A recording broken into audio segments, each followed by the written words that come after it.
Olá pessoal, tudo bem? Então estamos aqui para mais uma aula nossa regular.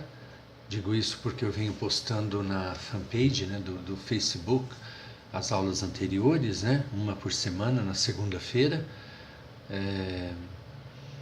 Então é o seguinte, eu acabei de dar uma aula para um aluno e eu disse para ele assim o quanto é importante a pronúncia, né, no inglês, como eu venho dizendo, né, nessas aulas sobre inglês falado, inglês coloquial, e para isso nós precisamos também entender o que acontece no inglês para que possamos assim estar aptos, né, para que tenhamos condições de entender melhor essa língua, né, tão difícil para a maioria dos brasileiros. Então é o seguinte, ela é uma língua toda em cima de sons, não é como o português, né, que nossas sílabas, a gente pega uma consoante, uma sílaba, vai formando na, né, ni, no, nu. No inglês não é assim. Embora no português acontece algumas coisas semelhantes ao inglês no sentido de uma letra mudar de som, tipo o, né? Para terror dos falantes da língua espanhola, por exemplo, onde todas as vogais são fechadas, né? E só existe o, não existe o no espanhol. Então, em outras palavras, o que acontece no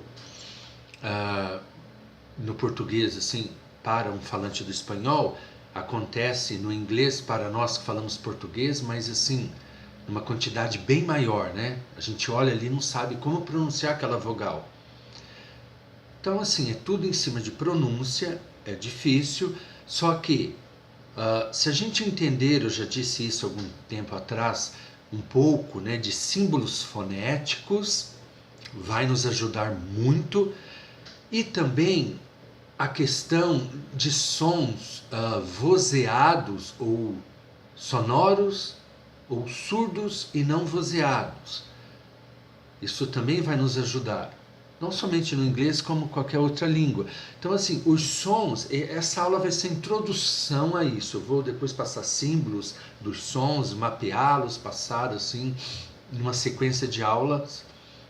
Aproveitar que eu estou, como eu já disse anteriormente, bulando, né, criando, né, assim, fisicamente o meu método e, e eu tenho usado esse material e tenho abordado isso e vou dividir aqui com vocês no vlog, ok?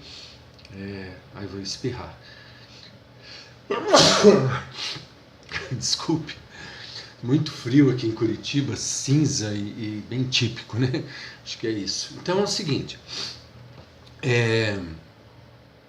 os sons se dividem vozeados ou sonoros, não vozeados ou surdos. O que seria um som vozeado?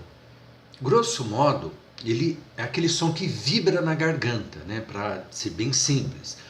Ele vibra na garganta porque quando nós os articulamos, as cordas vocais, né?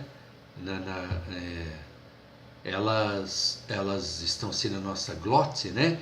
Então elas assim, não estão abertas. Aí o som flui raspando, né? Aí produz uma vibração. Quando elas estão abertas, o som flui naturalmente e não há vibração. Então, eu não estou usando o quadro porque é uma introdução, só quero que vocês entendam assim a questão geral, digamos assim, mais simplista da coisa. Então, é som que produz vibração e som que não produz. O som que produz essa vibração são os sons, né, melhor dizendo, são as vogais, né? Então, quando você fala no inglês, né, ó, tá vibrando, o, u, né? Outros é o som do g, m, né? E os que não produz, ó, a gente sente algo, claro que está tudo, né, conectado, Mas não há essa vibração quando falamos o som do K, o fonema do K, k, o do T, p, p.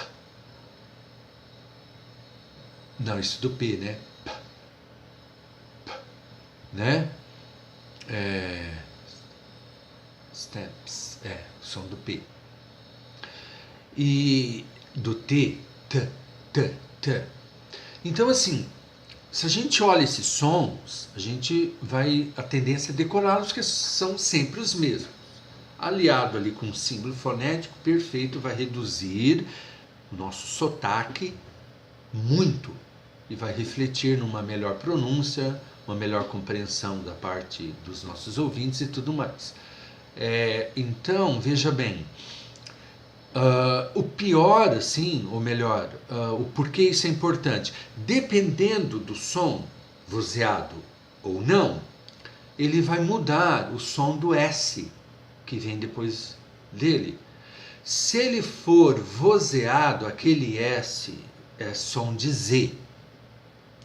E aqui eu vou tocar em algo bem interessante. A maioria dos brasileiros pronunciam esse som errado do S, seja no plural das coisas, dos substantivos, ou naquele S da terceira pessoa que nós colocamos no verbo no presente, né? He, she, it. Então, dando um exemplo. As vogais eu disse que são sonoras, vozeadas, portanto elas vibram na garganta. O que significa isso? Que quando eu pronuncio he is, e é uma vogal, esse som é do Z, he is. Interessante, né? O plural de caneta, pen, n, é vozeado. Two pens, som de Z. Work, o K não é vozeado, então é S. Works, books, é som de S. O porquê que isso afeta também a fala? Porque assim, você vai emendar, reduzir a fala e compactar no dia a dia ali para acelerar a coisa, né? Porque língua, como eu já falei várias vezes, é uma ferramenta de fala, nada mais que isso. Então é o seguinte, essa redução, quando ela acontece, se você não tiver noção que ali é um Z, você vai ter problema de entender. Fora isso, olha que loucura. Quando você diz it's, o T não é vozeado. Então a contração do it is junto, porque o T não é vozeado, então it's, a mesmíssima palavra vai ter som de S. Agora, quando você separa it is, a mesmíssima palavra que é o is, ali já vai ter som de Z, porque foi separado, separando o que veio antes foi uma vogal, não mais um T. Entendeu? Interessante, né? Então, quando nós perguntamos frases tipo assim, is it okay? Is it okay? Às vezes eles reduzem, gente, deletam o som, vai ficar is it okay? Is it okay? Aí você pode pensar, por que esse Z? Né? E assim, nos Estados Unidos, um americano me disse que os brasileiros colocam um Z no início das palavras. Eu voltei de lá pensando, mas por que isso? Por que o Joe me disse isso? Depois, aqui no Brasil, estudando linguística, que eu fui entender. Então, como nós não temos no português a combinação de letras, duas consoantes, tipo snake, snipe, skate, sky, a gente coloca um i antes, né? E falamos is, naturalmente, alguns casos acontece naturalmente, nós transformamos aquele S que deveria ser S em is, vira um Z. Então, ao invés de sm, a gente pronuncia ism, is, vira um Z por conta da vogal, que naturalmente, às vezes acontece naturalmente, né? Bom que isso aconteça, em alguns casos sim, em outros não, né? Nesse, por exemplo, transformou em Z. algo que era com S. Então, quando eles escutam snake, eles ouvem snake, né? Eles ouvem porque nós falamos, né? Então, olha só que confusão, né? Gente, é só uma introdução, talvez ficou meio confuso, mas eu vou abordar no quadro, usando o quadro, e vou esmiuçar isso aí. Olha só, vamos ver se vocês conseguem entender essa bela canção aqui do musical Fama. Quando eu era adolescente, eu tinha o disco e assistia alguns episódios. Olha só.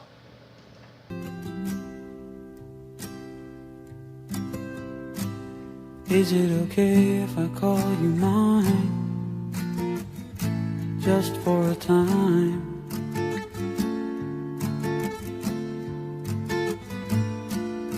And I will be just fine. Is it okay?